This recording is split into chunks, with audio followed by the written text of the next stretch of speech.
There are 196 countries in the world. 25 of them are very rich, defined as having an average wealth per person of over $100,000 a year. They are. But far more countries are quite poor, and some, which we're considering here, are very, very poor. These are the 20 poorest countries in the world, where the per capita wealth is under $1,000 a year, or under $3 a day. Every country is now more or less on a path to growth, but the poor ones are growing very, very slowly. If Zimbabwe continues at its current growth rate, it will qualify as a rich country in 2,722 years. What we want to know in this film is why some countries prosper and others stagnate, so that we can understand what rich countries are doing right and get a better grip on the challenges and hurdles facing poor countries. There are basically three factors that determine whether a country will be rich or poor. The first is institutions. Institutions are beyond important. Broadly speaking, rich countries have good institutions and poor ones have very, very bad ones. The correlation between poverty and corruption is direct. The richest countries in the world are quite simply invariably also the least corrupt ones. And the most corrupt countries are also the poorest.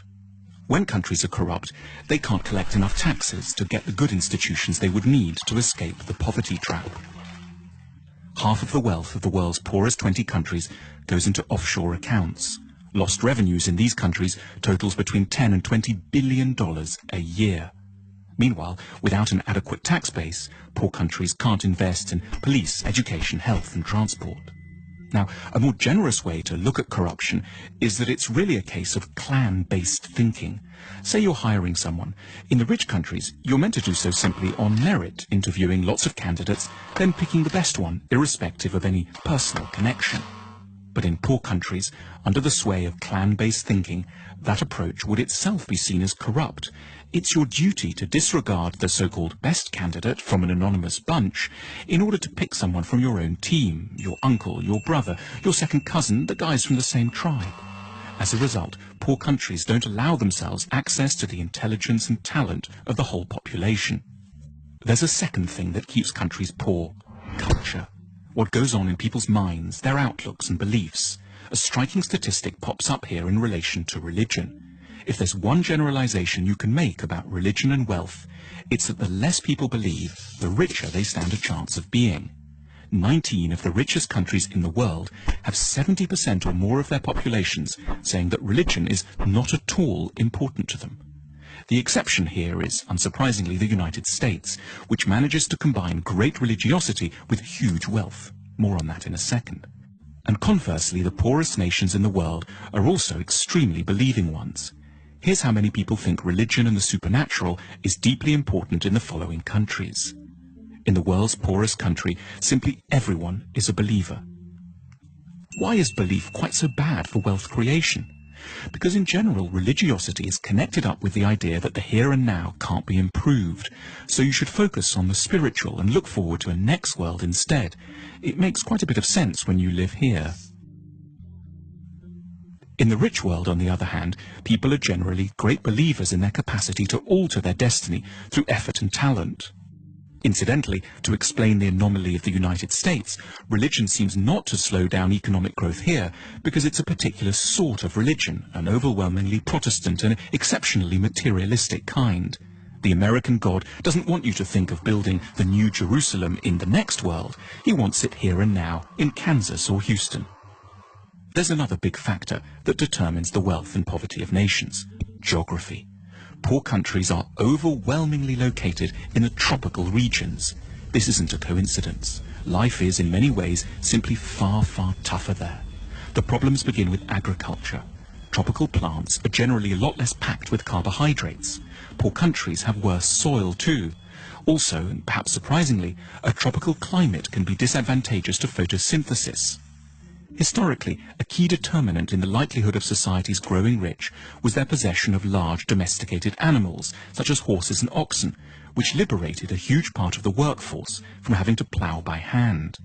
But in tropical Africa, domesticated animals have throughout time been devastated by a further appalling scourge, the tsetse fly.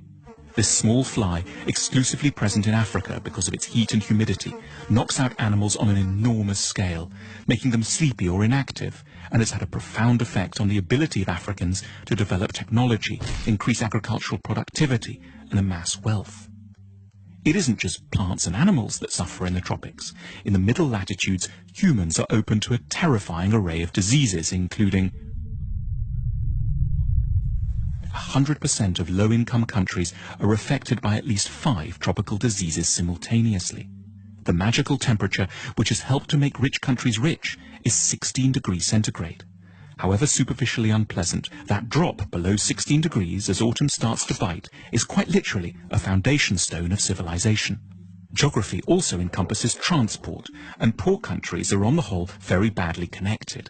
Landlocked Bolivia and semi-landlocked Paraguay are the poorest nations in South America. Africa has only one major navigable river, the Nile, and hosts 15 landlocked nations, 11 of which have average incomes of $600 a year or less.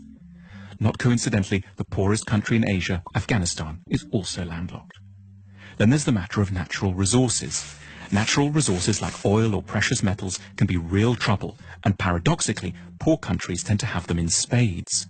These natural resources are what economists call intensifiers. They will help to make a country with good institutions richer, but one with bad institutions get even poorer, precipitating what's called the resources trap.